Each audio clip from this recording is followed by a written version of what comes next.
السلام عليكم ورحمة الله وبركاته. الحمد لله نحمده ونستعينه ونستغفره ونعوذ بالله من شرور أنفسنا ومن سيئات أعمالنا.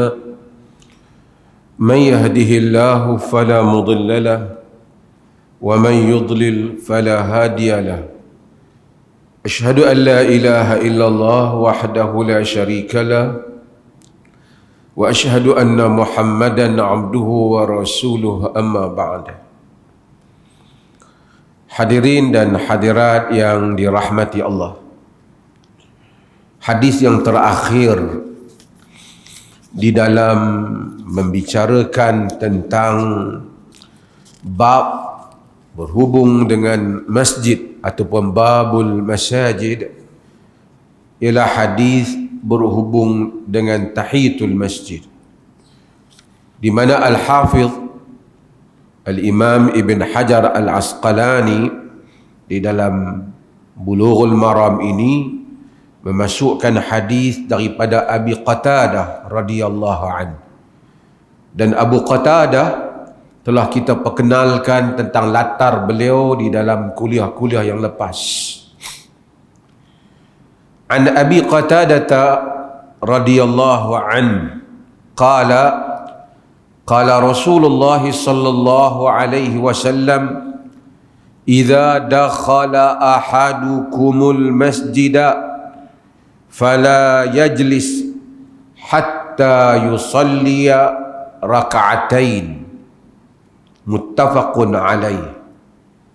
Daripada Abi Qatadah katanya, qala Rasulullah sallallahu alaihi wasallam, bersabda Rasulullah sallallahu alaihi wasallam, Rasulullah sallallahu alaihi wasallam, idza dakhala ahadukumul masjida, apabila seseorang kamu masuk masjid, yakni masuk ke dalam masjid.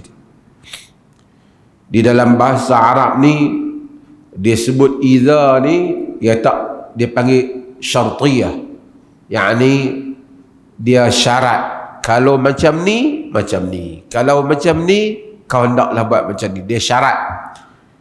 Huruf tu syarat, memberi isyarat, meletakkan syarat, bukan isyarat isyarah tu.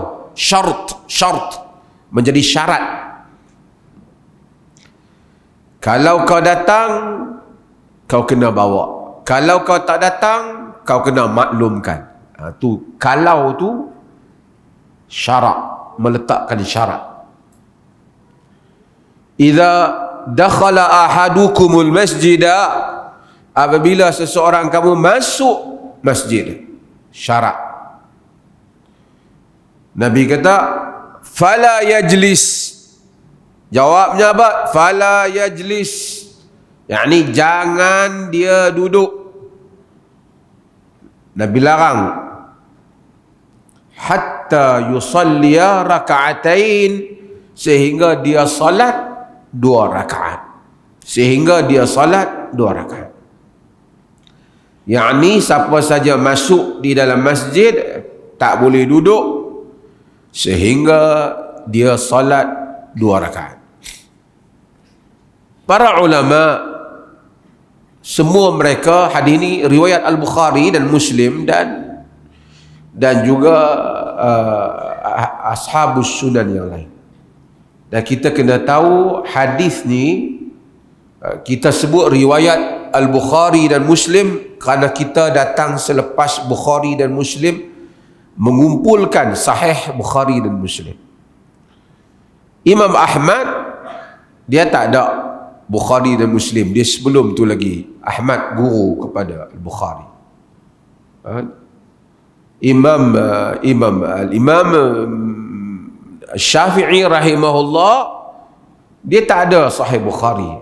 Yang ada zaman dia Muwatta Malik. Dan juga hadis-hadis yang mereka sendiri kumpulkan. Mereka kata. Demikian juga imam-imam Abu Hanifah, Imam Malik, Bukhari dan Muslim selepas mereka. Jadi mereka ambil hadis mana? Hadis mereka ialah melalui jalur mereka sendiri, yang mana mereka mendengar melalui rawi-rawi yang mereka ambil. Sebab itu ada musnad mereka sendiri. Kalau kita lihat Imam Syafi'i, bila dia sebut dalam ataupun kitab dia yang lain, dia akan sebut haddatsani, haddatsana, maksudnya apa yang mana riwayat-riwayat yang dia sendiri ambil.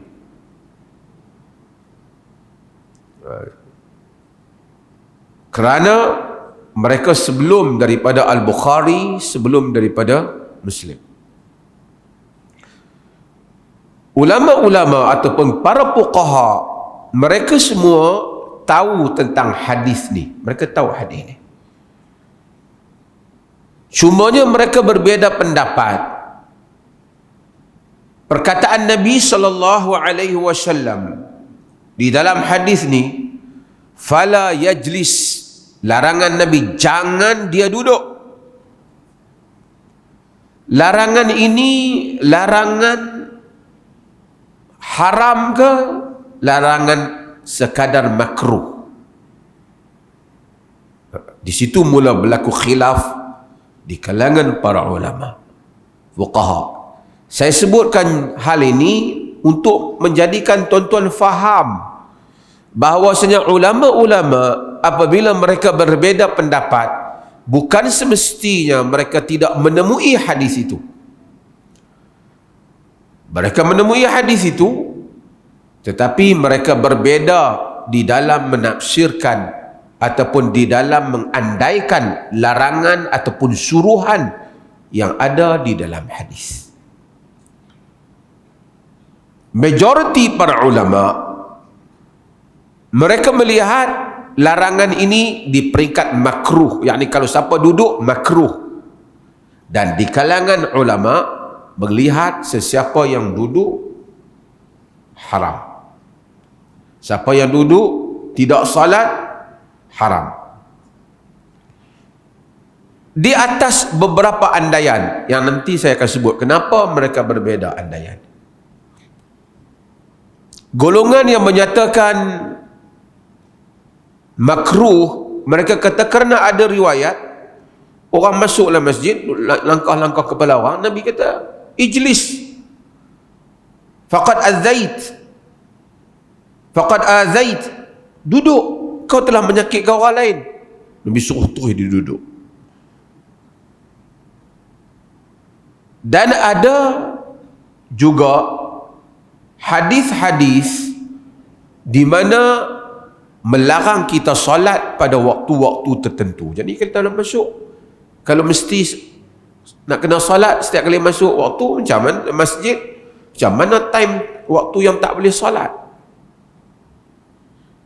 Andaian mereka. Andaian golongan yang kata wajib. Mereka kata kerana asal apabila Nabi SAW suruh, wajib. Asal. Kena ada bukti yang selain daripada itu. Dan antara alasan mereka yang kata wajib, tengok, hadis satu hadis berbeza pada ulama.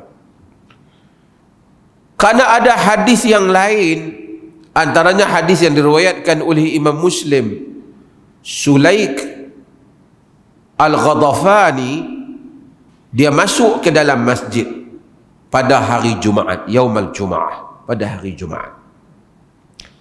Fajalas, kemudian dia duduk.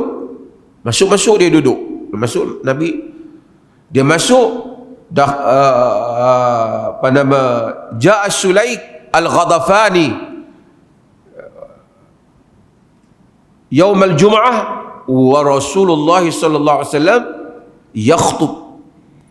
Sulaik datang pada hari Jumaat, Rasulullah sallallahu alaihi wasallam sedang berkhutbah. Fajalas, dia duduk. Bila dia duduk, Nabi sallallahu alaihi wasallam kata, "Ya Sulaik, farka' raka'atain." Wahai Sulaik, salat 2 rakaat. Wa tajawaz fihima dan bersegera. Jangan cepat-cepat solat tu. Kemudian Nabi kata, idza jaa ahadukum yaumal jum'ah wal imamu yakhutub falyarka' raka'atain wal tajawaz fihima. Bila kamu datang pada hari Jumaat, imam sedang berkhutbah, kamu rokok 2 rakaat, yakni kamu semayang 2 rakaat, dan kamu segerakan solat kamu. Kata mereka, khutbah Nabi ni penting. Masuk dengan khutbah penting. Masa khutbah ni cakap pun tak boleh. Tapi Nabi yang duduk atas mimbar suruh orang yang masuk tu bangkit solat. Ini menunjukkan ia satu kewajipan. Dan khatib terpotong khutbah dia bercakap dengan orang tu. Kalau ia sebagai kadar perkara yang buat kemudian ni Hafiz, kemudian kalau ia sekadar suatu perkara yang sekadar makruh sahaja, tentu Nabi SAW tak potong khutbah dia. Dan semayang tu penting, khutbah pun penting. Nabi suruh semayang. Nabi kata fali yatajawaz fihima wal tajawaz fihima. Segerakannya, maksud semayang bagi ambil syaratnya. Semayang seolah-olah macam itulah, jangan sampai tak semayang duduk. Jadi hadis-hadis ini bagi mereka menunjukkan wajib siapa yang masuk dalam masjid menunaikan salat 2 rakaat. Maka khilaf para ulama di dalam masalah ni. Okey. Tengok satu hadis berbeza pandangan. Semua setuju Nabi suruh. Tapi suruh di kadar apa? Cuma kalau kita nak selamat, kalau kita duduk makruh. Tuan-tuan yang main macam kut ni, makruh di sisi sebahagian ulama, sebahagian besar ulama, sebahagian ulama mengharamkan duduk. Kesimpulannya, masuk masjid jangan duduk, melainkan solat 2 rakaat. Solat 2 rakaat. Dan solat 2 rakaat ini merangkumi semualah. Ada orang kata kalau Masjidil Haram tak ada tahiyatul masjid, hanya tawaf saja. Tak. Masjid Alwi pun ada tahiyatul masjid, tentulah Masjidil Haram ada tahiyatul masjid. Habis tawaf ila tahiyah kepada Baitullah, Kaabah. Mana tahiyatul masjid dia? Mereka tawaf, mereka salat 2 rakaat, baru mereka duduk. Melainkan apabila kita datang, imam sudah nak salat fardu, maka kita ikut sembahyang fardu. Dengan itu maka kita tertunai maksud bahawa kita tak duduk, melainkan kita salat dulu. Itu para ulama di kalangan mereka menyebut,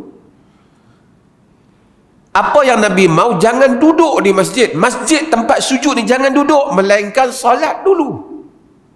Kalau orang tu mari, dia salat duha 2 rakaat, tertunai maksud dia. Kalau dia mari, dia salat hajat ke apa 2 rakaat, tertunai maksud dia. Yang ni dia tak duduk, melainkan dia salat 2 rakaat. Timbul perbincangan di kalangan para ulama. Di sana ada hadis-hadis Nabi SAW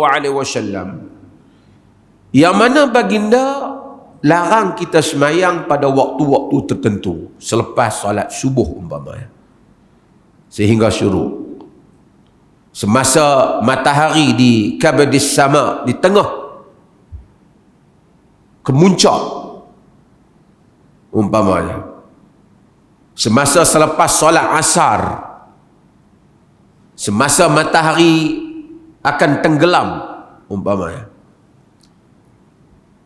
semua waktu-waktu ini Nabi SAW larang. Habis kalau kita masuk ke masjid, contohnya tuan-tuan masuk masjid sebelum maghrib, waktu itu ialah waktu dilarang. Bolehkah kita salat tahiyatul masjid? Ataupun kita kena berdiri tunggu bang 10 minit ke sampai habis kalau kita masuk awal sehingga masuk maghrib umpamanya. Kita mai ke masjid ketika matahari tengah kemuncak, masuk mai Bukit 12 terpacak tu, waktu larang. Bolehkah kita tahiyatul masjid? Nabi kata, bila idza dakhala ahadukumul masjid fala yajlis hatta yusalliya raka'atain. Jangan duduk. Habis nak buat macam mana? Duduk tak boleh, berdiri. Ke boleh salat? Tengok, sekali lagi para ulama berkhilaf pendapat. Sekarang ada dua, saya nak tunjuk tuan-tuan exercise hukum hakam, bagaimana hukum dikeluarkan. Hadis-hadis larangan solat pada waktu ini, waktu-waktu yang dilarang tadi. Hadis sebelah lagi ialah hadis yang menyuruh masuk masjid jangan duduk melainkan solat 2 rakaat. Bagaimana apabila bertembung kita masuk masjid pada waktu yang dilarang hadis-hadis tadi? Nak pakai hadis larang ke nak pakai hadis suruh sembahyang? Yang mana satu tuan-tuan? Semayang ke jangan? Semayang ke jangan? Nak pakai hadis larang ke masa ni? Nak pakai hadis suruh? Orang kata Al-Imam Ibn Hazmin Al-Andalusi, salah satu cerita wallahu alam, kata dia masuk masjid, dia duduk tak solat 2 rakaat masa sebelum dia jadi imam, sebelum dia belajar agama. Untuk apa masuk masjid tak solat? Solat 2 rakaat mungkin, solat 2 rakaat. Time lain dia masuk masjid waktu yang dilarang, dia solat 2 rakaat. Orang kata, "Weh, kau boleh solat waktu ni?" Hari tu masuk orang suruh solat, kali masuk orang larang pula. Tak boleh jadi, aku nak kena pergi mengaji agama ni kata. Sekarang macam mana? Ada hadis larang, ada hadis suruh. Kita masuk time tu dua-dua ada kat kita. Masuk main masjid sekarang ni maghrib 7:30 katanya. Kita masuk main 7:20. Dua-dua hadis, masuk masjid solat 2 rakaat. Pun kena kat kita, jangan solat sebelum ketika matahari sedang tenggelam. Ghurubus syam pun ada. Yang mana satu kita nak apply? Tuan-tuan, bila berlaku hal-hal yang seperti inilah menyebabkan berlakunya khilaf di kalangan para ulama. Khilaf kalangan ulama. Majoriti ulama, majoriti ni mazhab Hanafi, mazhab Malik dan juga sebahagian qaul di dalam mazhab Imam Ahmad bin Hanbal. Mereka kata tidak boleh salat. Tunggu sehingga habis waktu larangan, barulah kita salat.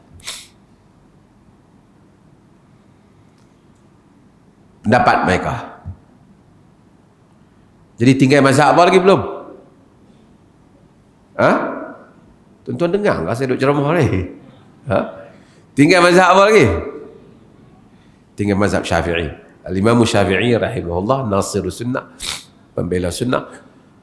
Al-Imam Syafi'i rahimahullah, dalam mazhabnya dia kata semayang. Tengok cara fikir. Sebab dia kata hadis-hadis yang melarang itu adalah hadis-hadis umum. Hadis yang menyatakan masuk masjid salat ni ialah hadis khusus, hadis yang di mana perkara ini solat-solat yang mempunyai sebab, solat-solat yang mempunyai zawatul asbab, semayang yang mempunyai sebab. Semayang punya sebab ni, semayang kerana ada sebab. Misalnya semayang sunat wudu, kita wudu baru kita solat, ada sebab. Semayang apa dah, gerhana, ada sebab. Tak ada gerhana kita tak semayang. Ha? Sembahyang salat sunatul ihram, bagi pandangan yang menyatakan ada sunat ihram. Lepas kita ihram, nak ihram tu, kita masuk ihram, sembahyang 2 rakaat.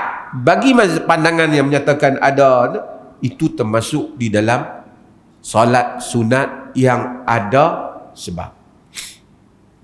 Sembahyang 2 rakaat selepas tawaf, ada sebab. Kata Imam Syafi'i dan mazhab Syafi'i, solat yang zawatul asbab, sembahyang yang ada sebab-sebab ni, dia tak termasuk dalam larangan ni. Larangan itu bersifat umum, merangkumi sembahyang-sembahyang yang mana tak ada sebab. Sembahyang sunat, sembahyang istikharah, sembahyang-sembahyang ni yang boleh ditangguhkan, yang boleh dibuat waktu lain. Dia tak terikat dengan kejadian tu. Dia tak terikat dengan kejadian. Sembahyang hajat, sembahyang sunat mutlak, yang ni tak terikat dengan kejadian, maka sembahyang ni tak boleh pada waktu-waktu yang dilarang ni. Adapun solat yang ada sebab, diboleh kerana ini mengkhususkan yang umum. Saya nak bagi tuan-tuan faham contoh. Kita kata apa yang ada dalam rumah ni semuanya kau boleh makan. Kemudian kita bagi tahu engkau tak boleh makan sekian makanan, kita bagi senarai. Orang tu heran, tadi hang kata semua boleh makan, tadi ada 5-6 benda kata tak boleh makan. Kita akan faham larangan izinan awal itu ialah keizinan umum, yang kedua itu ialah perintah khas. Ataupun dia kata semua kau boleh makan, lepas tu dia buat larangan selepas daripada pukul 5 sampai pukul 6 jangan siapa makan. Tadi kata bila-bila pun boleh makan.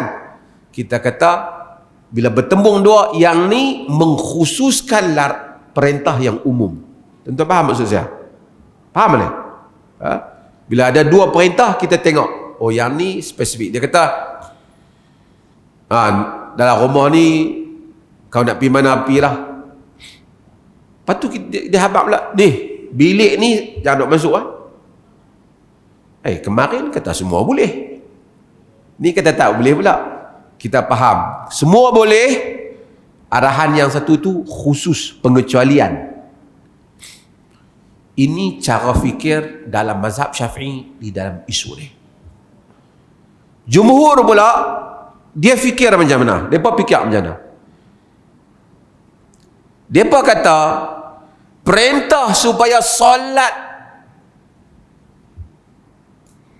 tahiyatul masjid atau solat yang ada sebab, ni jumhur ni dia kata solat yang ada sebab ni, perintah solat yang ada sebab ni ialah perintah umum. Maksud Ini anytime kamu orang kena buat ni bila ada kaitan sebab. Adapun larangan waktu sembahyang tu lepas sebelum masuk maghrib, lepas asar, ini khusus. Dia terbalik. Kalau nu kata, tuan-tuan faham tak? Yang ni khusus. Maksudnya perintah suruh tu dikecualikan pada waktu-waktu yang dilarang. Mazhab Syafi'i dia kata perintah larangan itu umum, dikecualikan pada sebab-sebab tadi. Jumhur kata apa? Perintah solat tu, tahiyatul masjid tu umum, dikecualikan pada waktu-waktu yang dilarang. Tuan-tuan tahu dia terbalik. Maka berlakulah khilaf di dalam mazhab antara jumhur dan mazhab al-Imam Syafi'i. Tuan-tuan mazhab apa? Tuan-tuan di sini mazhab apa? Orang tengok dia tengok rakaman. Orang Perlis mungkin kebanyakan dalam hal ini bermazhab Syafi'i. Tidak ada kaul untuk orang yang kata mereka tak ada amal. Tidak ada orang yang tidak ada mazhab sebenarnya. Apa saja yang dia amalkan memang ada mazhab. Memang ada mazhab. Mazhab jumhur di atas kaul itu, mereka menyatakan bahawasanya sembahyang ni waktu yang dilarang tak boleh solat, tak kira lah, kecuali solat tawaf, kecuali solat 2 rakaat tawaf. Dalam Abu Hanifah 2 rakaat tawaf pun tak, semua tak boleh. Mazhab Syafi'i tak boleh tu kalau tak ada sebab. Ada sebab boleh. Dan kaul dalam mazhab Syafi'i itu ditarjihkan masuk oleh Ibnu Taimiyah rahimahullah, dan juga kaul di dalam mazhab Ahmad. Tuan-tuan tengok, dalam kes ini mazhab Syafi'i minoriti. Mazhab jumhur kata tak boleh. Tapi dalam kes ni kita semua pakai, kebanyakan orang pakai mazhab Syafi'i walaupun minoriti. Ada bab yang Syafi'i majoriti, ada bab yang dia minoriti. Cuma apa yang kita pelajari daripada apa yang saya sebut, seperti mana kuliah-kuliah yang sebelum ni, kita mempelajari bagaimana para ulama berbeza pendapat di atas nas yang kedua-dua pihak tahu, tetapi bagaimana nak memahaminya. Inilah yang kita namakan khilaf yang mu'tabar, bukan khilaf hu tu. Ini khilaf yang mu'tabar. Bagi khilaf yang mu'tabar, kita tidak takhti'kan, kita tak kata hang salah, qaul hang sesat. No. Orang ini masalah fiqh. Sebab itu orang yang kadang-kadang dia kritik, yang dia Perlis, dia kena baca fatwa-fatwa kita dia Perlis. Hatta masalah qunut umpamanya, kita tak pernah kata dia satu qaul, dia sesat ke dia, kerana qunut adalah membawa qaul daripada Imam Syafi'i, imam mazhab yang besar.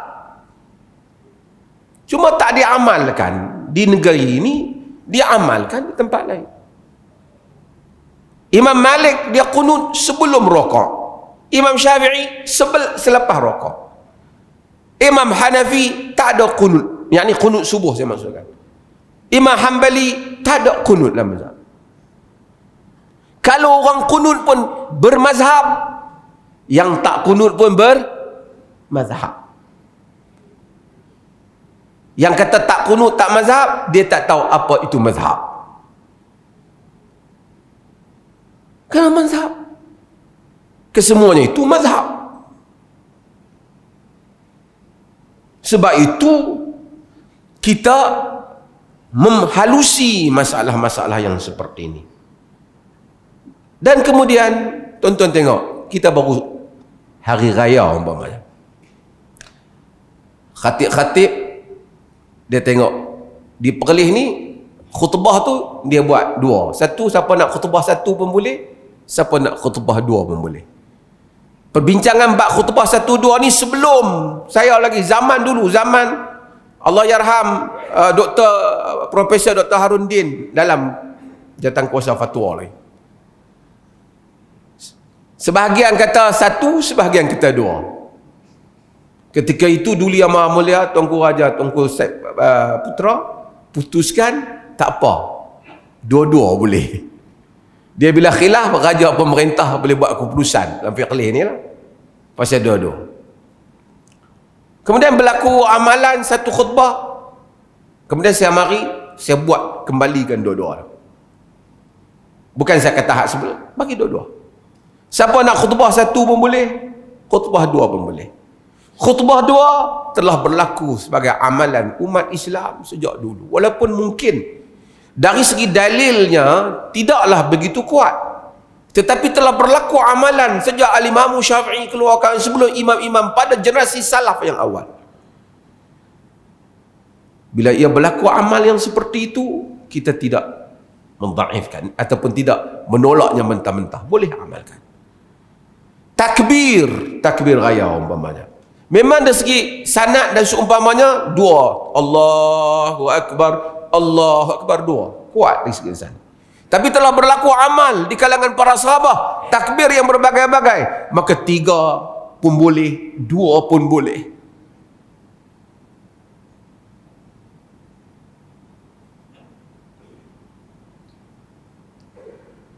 Demikian suratul Kahf. Sebahagian para ulama mendhaifkan hadis baca suratul Kahf pada hari Jumaat. Dhaif mereka kata, di atas masalah yang dulu saya pernah sebut dalam perbincangan sanad suratul Kahf. Tetapi seperti mana kata Al-Imam Ibn Taymiyah, Al-Imam Syafi'i rahimahullah, yang lebih alim lebih dahulu pada Ibn Taymiyah, menyebut dalam Al-Um, benda tu berlaku di kalangan umat Islam sejak dulu baca suratul Kahf pada hari Jumaat, sejak generasi awal. Dan sukar dipahami, melainkan benda ini diambil daripada generasi demi generasi salaf. Hatta solat tarawih 20 rakaat.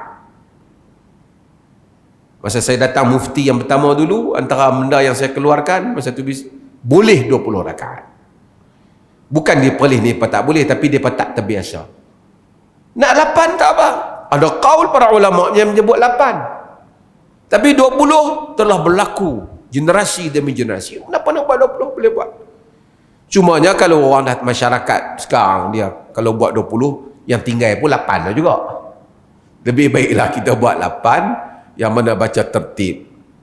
Tapi untuk kata 20 ni tak berlaku, dah 20 telah berlaku dalam sejarah orang Islam sejak daripada awal. Dan mazhab Malik sampai 36 berbeza-beza pendapat. Telah berlaku amalan umat Islam dalam hal yang seperti itu. Sama juga orang tanya saya tentang Yasin yang dibaca kepada orang yang hampir mati. Ulama-ulama hadis mendhaifkan hadis itu, seperti mana yang pernah saya sebut. Tapi mereka menyebut hatta dalam Kashful Khafa dan seumpamanya, hatta Ibn Taymiyah rahimahullah, telah berlaku amalan di kalangan salaf membacanya. Mungkin dari segi teknikal sanad yang tidak kuat, tapi amalan yang dinukilkan daripada generasi demi generasi kan telah berlalu, yang bermula daripada generasi zaman awal para sahabat dan juga selepas dari itu. Maka semua hal ini apabila berlaku dalam fiqh, dia ada tasamuh, ada tolak ansur. Negeri seperti kita berhak mentarjihkan qaul yang dipilih di dalam pentadbiran. Pergi ke Kedah, pergi ke Selangor, mereka kunut semasa subuh. Dan kita tuan-tuan dengar kuliah di Perlis ni, sejak dulu kita beritahu kalau imam kunut, hendaklah kita pun kunut. Innama ju'ila al-imam liyutamma bih. Mari ke tempat kita tidak kunut. Di atas qaul lagi 2 imam. Di dalam imam fiqh ahli sunnati wal jamaah. Maka orang tidak kunut. Saya belum pernah dengar lagi orang Perlis Pi negeri lain, tengok tu imam tak kunut, dia duduk belakang, subhanallah, subhanallah. Kita tak pernah dengar. Tapi ada orang, dia main ke Perlis, dia buat terkejut 6 hari 6 malam, tak kunut. Aku balik qadha. Alhamdulillah, kita mengajar sadrul rah, dada yang luas di dalam fiqh. Saya bagi tahu, walaupun ada perbezaan pandangan fiqh, tapi orang di Perlis tahu ini pandangan fiqh yang mu'tabar di kalangan ulama. Tak pernah ada 2 imam solat disebabkan kerana seorang nak kunut, seorang tak kunut. Tak ada. Tapi bab lain, negeri lain, wallahu ta'ala alam, saya pernah dengar cerita sembahyang 2 imam lah.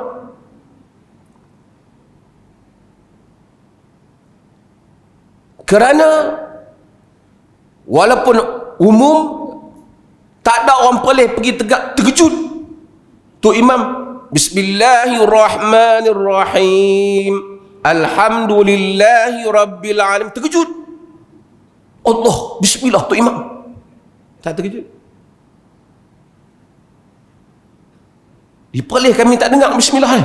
Dia tak terkejut. Dia tahu itu khilaf yang mu'tabar. Tapi kalau tak biasa terlatih, dia main Perlis, dia terkejut. Tu imam tak bismillah, jadilah Fatihah tak cukup ayat.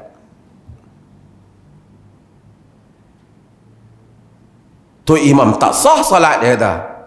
Tapi dia pergi Masjidil Haram, dia pergi Masjid Nabi, dia salat. Dia tak sah. Sah sebab dia jauh daripada kita. Rupanya sah berdasarkan kepada lokasi negeri. Ataupun dia apa sebenarnya mufaraqah juga tu imam sebab tak kunut. Kita, siapa yang duduk di Jordan, dia tahu macam-macam salat. Tak kunut, ada tempat kunut, ada tak kunut. Saya di Abdul Rahman bin Auf, Syekh Salah tak kunut. Rahimahullah Khalid, Syekh Salah Khalid tak kunut. Masa Syekh Safar musafir, ada orang ganti, dia kunut, orang tua tu kunut. Saya masih ingat masa tu. Satu kampung buat terkejut. Saya dia pun tak biasa dengan kunut. Tapi dia bagi tahu ada Syafi'i. Aku Syafi'i. Tak adalah isu.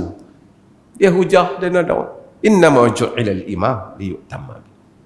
Saya bagi tahu hatta kepada orang-orang yang mungkin mentarjihkan, setuju dengan tarjihat yang kita buat di Perlis, kalau dia menjadi imam di negeri yang ulul amrinya memerintahkan supaya kunut subuh, dia hendaklah kunut, taatkan ulul amri dalam hal itu, kerana itu bukan perkara yang mungkar. Kerana ada orang tanya, saya ni jadi tu imam di Selangor macam mana? Saya duduk tak kunut di rumah. Kunut. Kerana itu perintah ulil amri di situ, dan ia bukan sesuatu yang mungkar. Bismillah dengan jahar, kerana itu juga qaul yang mu'tabar di kalangan imam-imam ahli sunnati wal jamaah. Di Perlis telah dipilih oleh ulil amri qaul mensirkan bismillah dan tidak kunut berterusan waktu subuh. Dada Islam lebih luas daripada golongan yang suka mengkafirkan, dan kita tengok jadi fenomena. Tak kunut, Wahabi sesat, masuk neraka. Tak semayang, tak apa, tapi jangan tak semayang pergi kunut. Dia takut. Macam-macam ada. Sebab itu maka ini adalah keluasan fiqh yang disebut, kalau nak sebut dalam hal ni, apabila kita membaca hal-hal khilaf di kalangan para ulama. Dan para ulama, kita lihat seperti Ibn Taymiyah rahimahullah dalam hal ni, orang tak apa sebut Ibn Taymiyah kerap. Contoh, baca. Ada orang dia tak minat Ibn Taymiyah, dalam tulisan kita, kita sebut Al-Imam Nawawi, kita sebut Ibn Taymiyah. Dr. Yusuf Al-Qaradawi, dia kata, فَلَعَلَّهُ أَحَبَّ الْعُلَمَاءِ إِلَى قَلْبِ. Barangkali Ibn Taymiyah paling aku sayangi. Dia Azhari. Ini Azhar. Maulana Abul Hasan An-Nadwi, dia Hindi, alim besar, dia tulis Al-Hafiz Ibn Taymiyah. Ada orang tak setuju dengan Ibn Taymiyah, dia buat cerita Ibn Taymiyah taubat lah, nak cerita taubat, kononnya Ibn Taymiyah ni taubat. Tadi saya dapat satu orang, dia duk hantar konon Ibn Taymiyah taubat pada tahun 707 daripada mazhab dia. Ibn Taimiyah meninggal tahun 728. Lagi 21 tahun dia duduk tahun mana? Takkan dia taubat tahun tu, 20 tahun dia hilangkan diri. 21 tahun dia menulis. Anak murid Ibn Taimiyah, Imam Az-Zahabi rahimahullah, tulis Siyar A'lamun Nubala, tulis Tabaqatul Muhaddisin, tulis tentang syekh dia. Al-Imam Ibn Kathir rahimahullah. Banyakkan orang tahu Ibn Kathir sebab ada tafsir Ibn Kathir. Murid Ibn Taimiyah meninggal tahun 774. Murid Ibn Taimiyah.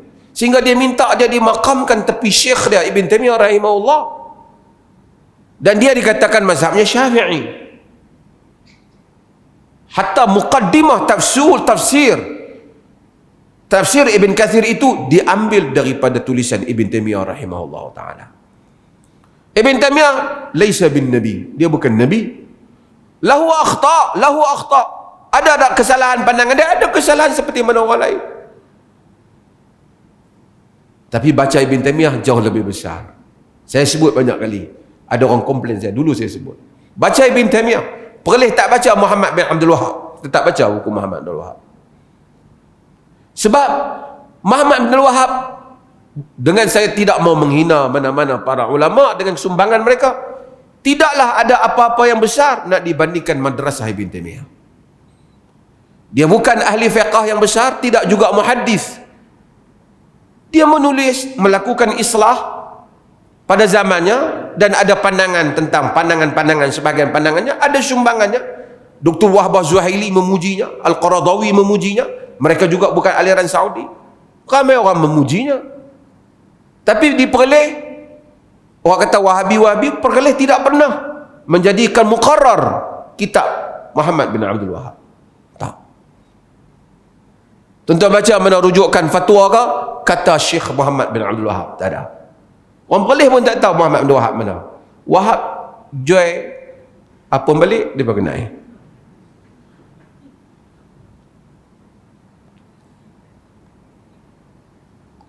Saya menyebut hal ni, hatta Al-Albani rahimahullah, kita mengambil tasihat Al-Albani rahimahullah, sumbangannya banyak di dalam mentasih dan mentad'ifkan hadis. Dan kita juga dalam masa yang sama menyatakan pandangan-pandang fiqh Al-Albani sebahagiannya sempit dan sebahagiannya tidak melihat kepada realiti fiqh yang lebih luas. Kita tidak bermazhab dengan mazhab Al-Albani. Kita bermazhab dengan mazhab majoriti umat pada mazhab yang 4. Lihat pada semua fatwa-fatwa negeri Perlis. Cumanya bezanya kita tidak terikat. Mereka yang kata mereka mazhab Syafi'i pun, mereka pun sebenarnya ambil kaul lain juga. Kan? Tengok bola, solok pendek, dah tak mazhab Syafi'i. Menyanyi lagu, ada muzik, lagu raya, dah tidak mazhab Syafi'i. Zakat pendapatan, dah mazhab Hambali. Dan banyak lagi mereka juga terkeluar. Cumanya dia nampak kita, dia tak nampak dia. Kita lebih luas kerana kita bukan saja bab muamalah, kita juga bab. Masa musim Covid, pakat semayang tak cukup 40 juga, walaupun ada qaul Muzani dan seumpamanya, tapi itu bukan qaul mu'tamad dalam mazhab Syafi'i. Keluar mazhab juga. Boleh.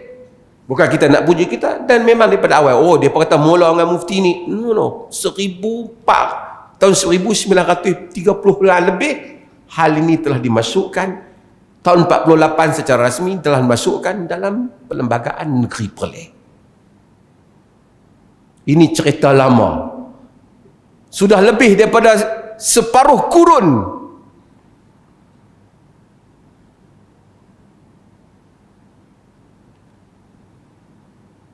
Hal ini ada di negeri ini. Dia berkata pasal apa? Nak ubah? Tak ubah lah. 70 tahun lebih lah. 80 tahun hampir. 80 tahun. Benda ini berada di dalam perlembagaan negeri Perlis. Hampir satu kurun. Dan itulah realiti tempat ini. Bagi yang masuk dan ingin berkenalan dengan apa yang ada. Kan? Wallahu ta'ala alam. Bagi azan masuk tu. Azan.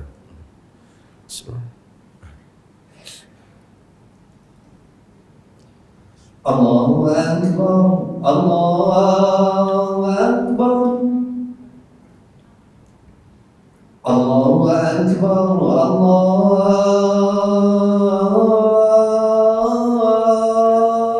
Akbar. Asyhadu an la ilaha illallah.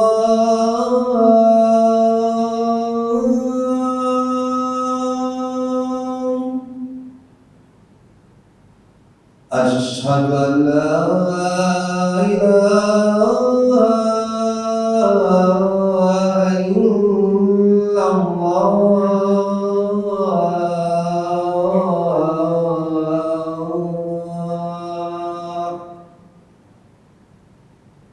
Asyhadu anna Muhammadar Rasulullah. Asyhadu anna Muhammadar Rasulullah.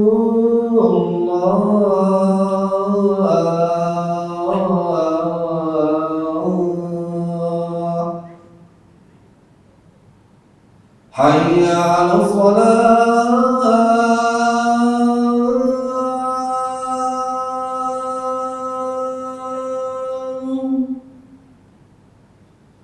Hayya 'ala shalah.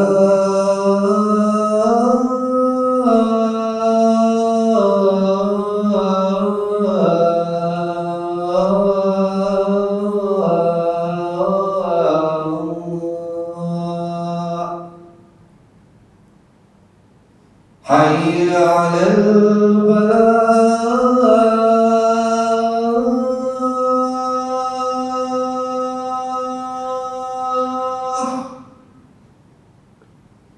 Hayya 'alal falah.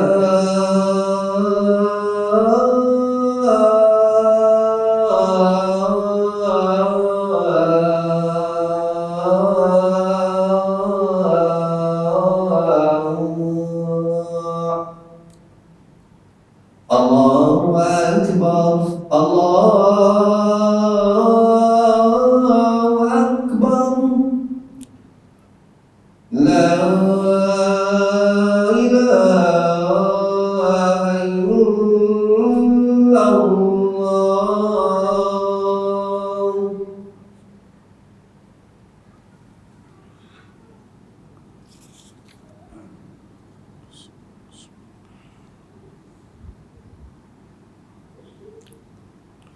Bismillah. Cuma saya sambung sikit lagi. Jadi apa yang membedakan, apakah yang kita tegaskan di dalam pengurusan kita di negeri ini? Saya sebut sikitlah bab yang kita tegaskan soal-soal usul.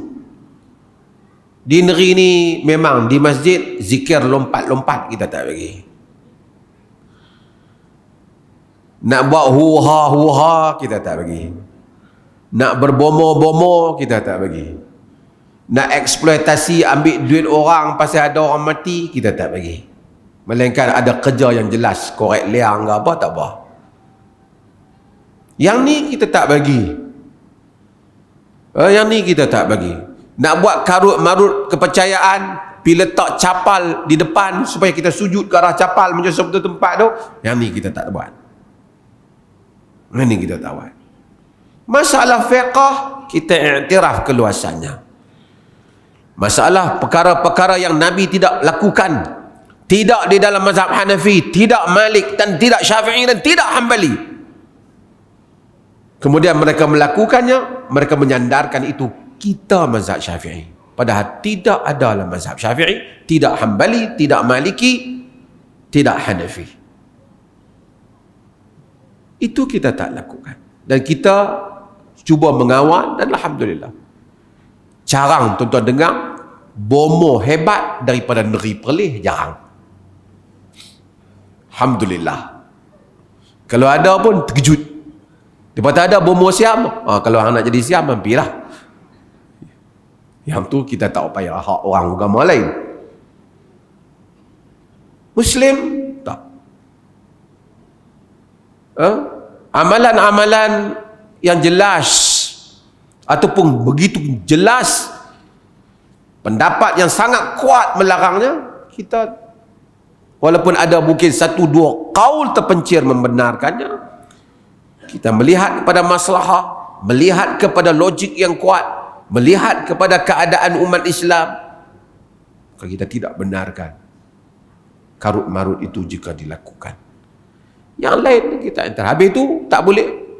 Sebab tu kita tak, hatta tuan-tuan diperlih, tuan-tuan tengok, imam tak pegang tungkat bila khutbah.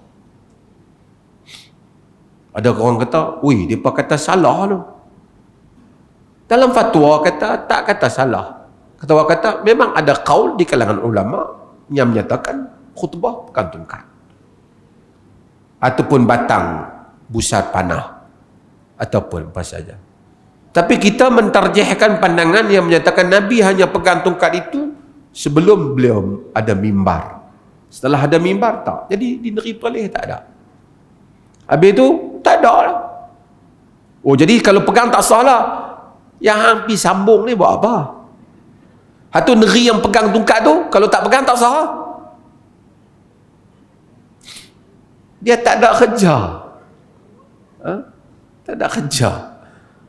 Fiqh tu bukan kedangkalan sebegitu, memilih kaul dan mentarjihkan kaul. Kaul-kaul yang kita pilih ada alasan dan boleh baca alasan-alasan kita. Maka jika orang tu mengamalkan kaul yang sebaliknya yang dipilih oleh kita di dalam kehidupannya persendirian, tidak kita membantahnya ataupun mengambil tindakan. Mungkin kita berhujah, kita kata daif. Tapi kalau dia dengan hal dia, keluarga dia, tidak dianggap sebagai kesalahan di sisi agama.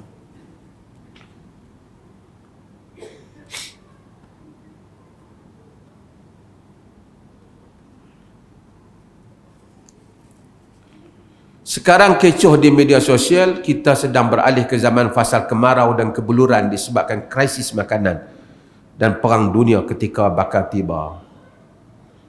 Ada Rusia dan NATO. Apakah pendirian sunnah dalam hal ini? Tuan-tuan, ramalan, sebelum tu ramalan, macam-macam benda orang ramal. Saya pernah duduk di Jordan masa perang Teluk. Macam-macam andaian akan keluar Imam Mahdi dan seumpamanya. Semua, sebahagian tu disebut dalam mimbar. Tapi kita ramal, manusia ramal. Kita baca buku-buku Al-Fitan wal Malahim. Sebahagian para ulama bila tengok munculnya tanda-tanda asyratus sa'ah, tanda-tanda kiamat tertentu, sama ada yang sughra, terutama yang sughra, yang kecil-kecil ni, mereka kata mungkin kiamat dah dekat. Tapi sebenarnya beratus tahun kemudian kiamat belum berlaku. Saya dengar dulu pergi habis saya sebut. Sebahagian kata zaman kita ini teruk. Inilah zaman yang Nabi maksudkan. Tapi kita tengok zaman kemudian berlaku lebih teruk daripada zaman yang tu yang berlaku. Sehingga para penyair menyatakan nu'ibu zamanana wa ma'ibu illa fina wa ma li zamanina aibun illa siwana. Kita memaibkan zaman kita, tidaklah aib itu melainkan pada kita. Tidaklah keaiban pada zaman itu melainkan kita sendiri. Tetapi apabila ada tanda-tanda manusia bergolak, ramalan moden kononnya tengok ada tanda-tanda kemarau berlaku, maka tak salah untuk setiap orang bersiap sedia, takut benda tu berlaku.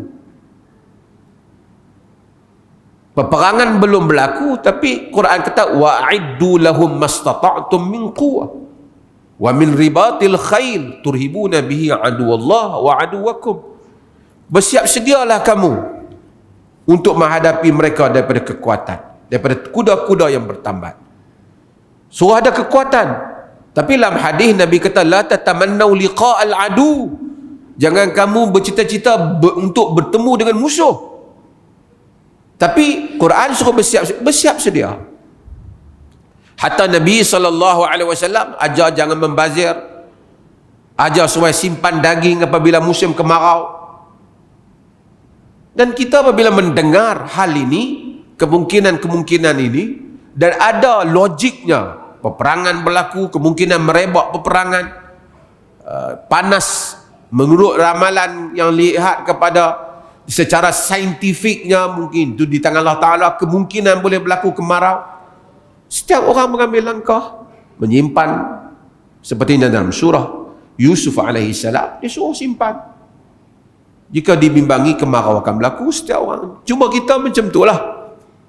Orang kita ni patutnya bukan musim ni, terutama semua kita, tanah banyak, macam orang Perlis ni tanah banyak, kita sayang kita tak tanam tepi rumah kita. Tanaman apa pun kita tak tanam depan rumah kita. Kita tanam rumput dia, senang, tak payah buah baja. Itu kadang-kadang rumah sapu pun tak, tanah bawah, minta bantuan kat orang, tak cukup duit nak beli ikan, nak beli sayur. Padahal sebahagian sayur tu boleh tanam tepi rumah dia. Ini sepatutnya dalam sepanjang masa, dan saya bukan nak mengugut tuan kita ke apa, dan bahawasanya bersiap dalam hal-hal yang seperti ini adalah sesuatu yang baik. Wallahu ta'ala alam. Ada soalan lain?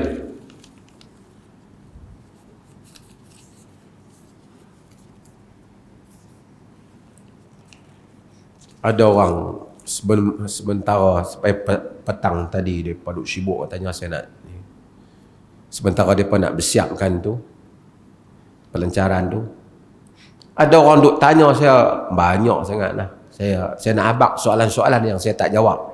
Saya kira kata mufti sampai tak tahu dunia berlaku apa ni. Cerita ada siapa ke, mana tokoh apa ke ditimpa penyakit apa kamu tak tahu, betul ke ada penyakit lakunan ke apa. Saya bagi tahu benda-benda ni saya tak nampak keperluan untuk saya ulas banyak sangat. Min husnil islami mar'i tarkuhu ma la ya'ni. Tanda baik Islam kita ni tinggal benda yang tak ada kaitan dengan kita.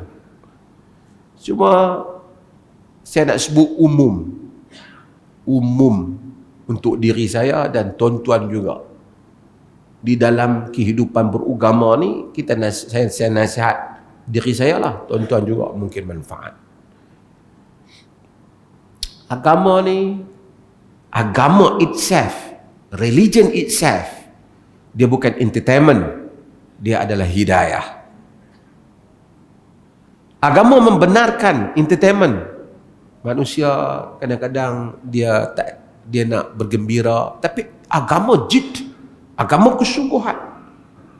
Dakwah bukan entertainment, dakwah bukan hiburan, ilmu bukan hiburan, dakwah kesungguhan, perjuangan untuk hidup, perjuangan untuk membela agama. Para sahabat tak kenal hal ini.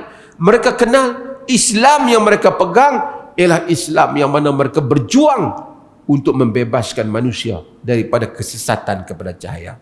Ini yang Rib'i bin Amir sebut, yang selalu kita sebut di dalam khutbah kita.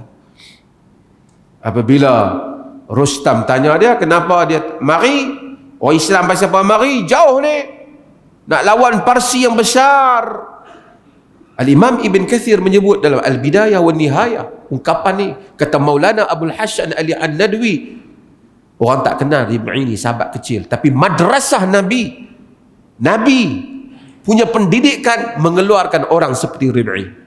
Very simple punya jawapan, tapi very clear message tentang Islam. Apa dia? Bukan main nak buat entertainment. Sebagai tuan-tuan semua nak gelak kat saya malam ni. Saya akan kasar, kadang-kadang kita kuliah, kita bagi orang suka sikit supaya tak mau bagi mereka mengantuk dan semua. That is okay. Tapi kuliah bukan entertainment. Jadi penceramah agama bukan satu kita bukan pelakon. Ni saya tak sebut siapa-siapa, saya cerita umum. Seperti Rib'i bin Amir, apabila ditanya kenapa kamu datang, kata saja kami pun nak tengok negeri hangpa juga. No. Allahu bata'athana linukhrija man sya' min ibadatil ibad ila ibadatillahi wahdah, min jawril adyani ila adlil Islam, wa min dhiqid dunya ila si'atid dunya wal akhirah. Allahu bata'asana, Allah yang menghantar kami. Zaman pemerintahan Umar bin Khattab, dia tak kata Umar menghantar kami. Ini tugasan menyampaikan agama. Ia bukan entertainment, tugasan menghiburkan hati rakyat, tapi ia adalah tugasan yang Allah berikan kepada orang-orang yang Dia kehendaki. Allah yang mengeluarkan kami. Linukhrija man sya', untuk kami mengeluarkan sesiapa yang Allah kehendaki. Min ibadatil ibad ila ibadatillahi wahdah, daripada mengabdikan diri sesama hamba kepada hanya mengabdikan diri kepada Allah. Min jawril adyani ila adlil Islam, daripada kekejaman agama-agama kepada keadilan Islam. Wa min dhiqid dunya ila si'atid dunya wal akhirah, daripada dunia yang sempit kepada keluasan dunia dan akhirat. Itulah Islam yang dibawa oleh para pendakwah, yang membuka dunia supaya melihat kesempitan dunia dengan keluasan akhirat. Dengan itu mereka menyeberang membawa Islam merata-rata, dan Islam mencapai kemuncaknya. Mereka tak ada pakaian yang hebat. Rib'i pergi dengan mengikat kepalanya dengan tali saja menghadapi kehebatan kerajaan Rostam. Walaupun demikian selekeh kadang-kadang kelihatan sebagian tentera Islam, tetapi mereka telah menawan Rom dan Parsi, dan dunia tunduk kepada mereka. Orang Islam pada hari ini, pemimpin-pemimpin dunia, kereta mereka mengalahkan kereta pemimpin-pemimpin Barat. Rumah mereka mengalahkan pemimpin Barat. Pendakwah-pendakwah hari ini jauh lebih hebat dibandingkan apa yang ada kepada para sahabat radhiyallahu anhum ajmain. Tetapi agama kita tidak sehebat mereka, kerana mereka ada ikhlas. Kita semua kekurangan ikhlas. Kerana mereka mempunyai tasawur, mempunyai gambaran yang jelas apa itu Islam yang mereka bawa kepada manusia. Dengan Islam yang macam-macam kita hari inilah, mungkin saya jugalah yang mungkin tak tepat dalam bawa, sehingga sebahagian orang entertainment show Islam, tukar fashion tudung ni jadi Islamik, daripada tak pakai jadi semuanya boleh diniagakan, semuanya memburu likes di medsos, di media sosial. Mudah-mudahan Allah menyelamatkan kita minal fitan ma zahara minha wa ma batan. Allah menyelamatkan kita daripada fitnah, apa yang zahir dan apa yang tersembunyi, terutama saya yang dhaif ni, dan tuan-tuan juga mudah-mudahan insya-Allah. Allah Taala alam. Pada malam ni kita nak buat sedikit, tuan-tuan tunggu Ustaz, pelancaran promosi perkampungan sunnah yang akan berlangsung pada 17, 18 dan 19. Dan tuan-tuan akan tengok ni, supaya rakaman pada malam ni juga merakamkannya, dan orang-orang di luar daripada Perlis ni yang menonton siaran ini mengetahui bahawasanya Perlis 17, 18, 19 ada perkampungan sunnah, dan seluruh Malaysia dijemput. Dan saya memberitahu, alhamdulillah perkampungan sunnah ni dah rupatan 2 tahun kita tak buat. Kita buka saja, memang kebanyakan hotel telah penuh, dan ramai banyak homestay juga telah penuh. Tuan-tuan yang nak buat homestay, ada homestay, tolong war-warkan supaya dapat ramai lagi orang luar yang akan datang. Dan kita tahu Masjid Alwi ini akan dipenuhi 3 hari dengan banjiran kedatangan tetamu-tetamu daripada luar seluruh negara kepada perkampungan sunnah ni. Dan mudah-mudahan dengan pelancaran ni akan menggalakkan dan menyemarakkan semua kita yang hadir ni untuk sama-sama kita bergerak kempen supaya orang datang perkampungan sunnah. Tak apa, biar sampai memang melimpah pun setiap tahun, tapi biar semua orang datang. Dan kita ada program yang banyak insya-Allah, dan mudah-mudahan Allah rahmati dan kita dapat menjalankan program tersebut dengan jayanya. Dan saya minta jabatan saya ni, semua yang hadir ni untuk sama-sama untuk kita tengok, tuan-tuan tunggu sekejap untuk kita lancarkan program. Terima kasih. Assalamualaikum.